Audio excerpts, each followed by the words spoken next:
जॾहिं नमाज़ पढ़ो ऐं पंहिंजे क़ाइद लाइ दुआ घुरिजो ऐं हींअर सभु गॾिजी करे वरी बि क़ाइद लाइ दुआ था घुरूं अल्लाहुम्मा सल्ली अला सय्यिदना नबीना मौलाना मुहम्मद व अला आलिहि व सहबिहि व बारिक वसल्लम तस्लीमा या अल्लाह इमाम ज़ैन अलाउद्दीन के बीमारी के वास्ते मुझा मौला जेके घरनि में अस्पतालनि में बीमारनि खे कामिल सिहत याब अता फरमा ख़ुसूसन मुझा साईं अली मीर मला साहब जे लाइ असां सभु जमायत नंढड़ा वंढड़ा मुआजिर समेत तो रब करीम दा मुझा साईं निहारे चुका हूं तुझे रहमत ना मुझा साईं हथ खणी चुका हूं मुझा मौला अली मीर मला साहब के कामिल सिहत याब अता फरमा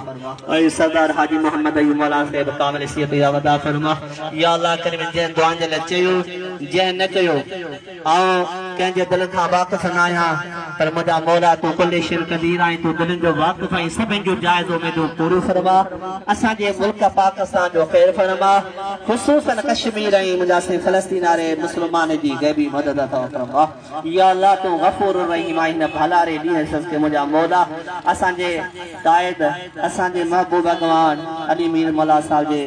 तबियत मुंहिंजा साईं उनखे पंहिंजो फज़ल कर सिहत याब अता फरमा मुंहिंजा मौला असांजो ही खोली झड़ियूं खाजो हथला पंहिंजे रहम सां भरपूर अता फरमा इन्नल्लाह व मलाइकतहु युसल्लूना अलन नबी या अय्युहल्लज़ीना आमनू सल्लु अलैहि व सल्लिमू तस्लीमा अल्लाहुम्मा सल्लि अला सय्यिदिना नबीना मौलाना मुहम्मद व अला आलिहि व अस्हाबिहि व बारिक ला इलाहा इल्लल्लाह